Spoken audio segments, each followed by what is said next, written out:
صباح الهنا والسعادة والنشاط والحلوية يا غالين. النهاردة فيديو جديد مع يوم جديد. طبعا النهاردة الروتين بتاعنا روتين حلو جدا، روتين خفيف على قلوبنا إن شاء الله يا رب. هديكم جولة سريعة ببيتي المتواضع.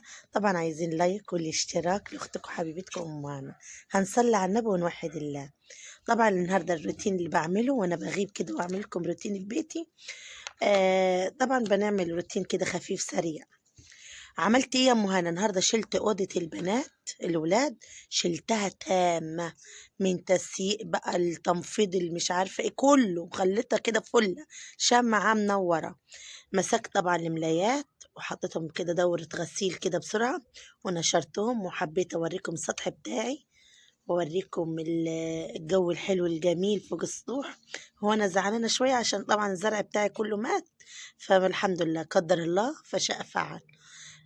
مسكت ايه، نشرت الغسيل بتاعي كله ورتبته وغسلت ايه. طبعا كانت طبعا انتوا عارفين غسان البنات تبقى فيها يعني زيت وحمامات زيت، وبيعملوا حمام زيت كريم ومش عارفه ايه. فعندي المخدات بتبقى فيها ايه، وده عيب عندنا كلنا. فانا جايبه المخدات بتاعتنا فايبر. لما بحس ان هي متوسخه شويه عشان ما تعملش بكتيريا في شوشهم ولا في رصانهم، بغسلها بصراحه على طول في الغساله. تعبي الغساله كده ميه وتحط لها حبه كرول حلوين وشويه لبس حلوين برضو، واحط طبعا بالمخدتين فين، في الغساله. بتطلع معاك زي الفل. وبعد كده بنشفها في الغسالة في النشافة عادي خالص، وبحطها في الشمس. ممكن المرة يعني بعملها مرة كل شهر. المخدات انا بتكلم عن مخدات الفايبر.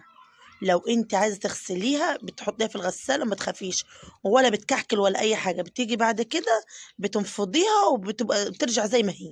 انا مجرباها وكل شهر يعتبر انا بعملها، عشان ما بحبش شكلها كده بيبقى متوسخ كده، ولا ما بحبوش. طبعا مسكت الأوضة، لقيت السجادة بتاعتي حلوة مش عايزة غسيل، عشان أنا ما عنديش طبعا غير تاني لأوضة الولاد خالص سجاد غير السجادة دي. فإن شاء الله ربنا يكرم بإذن الله وأجيب لها واحدة سجاد تاني. مسكتها بقى كنستها ونضفتها، ودي تلفزيونهم، دي مروحتهم، في مروحة في السقف بتاعتهم. ده دولاب الولاد الصغيرين، بنات الصغيرين، دولاب صغير برضو. أوضة البنات دي عبارة عن سريرين، سرير كبير وسرير وسط، وفي كوميدين وفي التلفزيون بتاعهم. غيرت الملايات كده وحطيت ملايات نظيفة ومخدات كده. حبيت اديكم جولة كده سريعة، باخدها حتة حتة يعني في البيت. الحتة اللي عايزة اعمل فيها روتين بعملها في الصالة، في الأوضة، في السلم، فوق السطوح. طبعا بشكلكم كده بوريكم فسحة سريعة. صلوا على النبي غالين ووحدوا الله. طبعا انا خلصت الأوضة بتاعتي وعملت الشقة كلها، بس انا يعني ركزت في حاجة واحدة، وريتوني بتاع أوضة الولاد. طبعا مسكت الغسيل والسجاد ونشرت وطلعنا. فالنهارده كان يوم ايه، ضحكة عندي جامدة. تعملي النهارده يا ام هنا غدا؟ طبعا النهارده مسكت، كنت انا مربيه فراخ بيضه في البيت.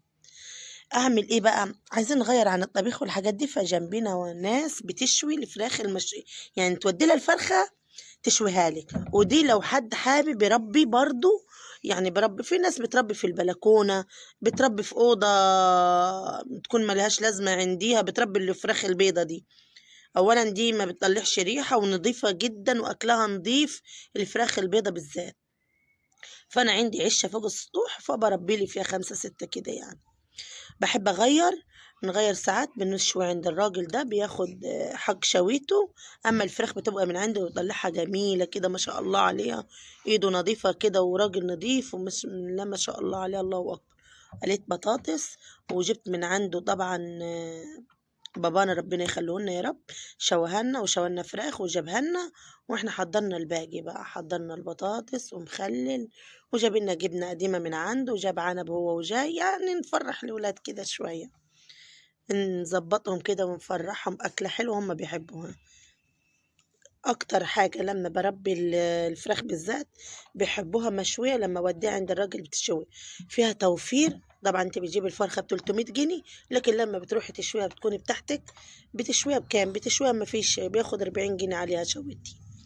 فبتوفر معاكي توفير حلو وبتبقى جميلة بصراحة وحلوة. تنسوش اختكم وحبيبتكم وهنا لو الفيديو عجبكم، ويا ريت من صحابي وحبايبي يكملوا الفيديو شوية عشان ساعات بيحطوا اللايكات وما بيسمعوش المشاهدة، فبتنزل